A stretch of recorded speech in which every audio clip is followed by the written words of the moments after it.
জানো, আমি যখন ছোট ছিলাম তখন দুর্গাপুজোর বড় আকর্ষণ ছিল সিঁদুর খেলা। আমাদের পাড়ায় প্রত্যেক বছর পুজো হয়।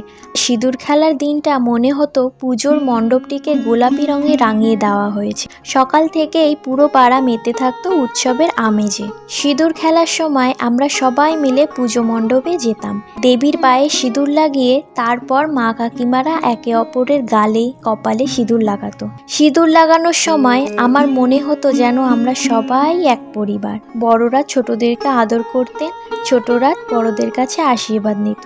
আজও যখন সিঁদুর খেলার কথা মনে পড়ে যায় তখন সেই সুন্দর স্মৃতিগুলো মনে ভাসে। কমেন্টে একজন লিখেছে দশমী সিঁদুর খেলা ছবি আঁকার জন্য, তাই এই ছবিটা আঁকা।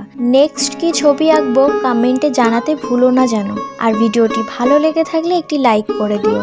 এই রকম নতুন নতুন ভিডিও দেখতে চাইলে খুশিস ক্রিয়েশন চ্যানেলটিকে সাবস্ক্রাইব করে দিও।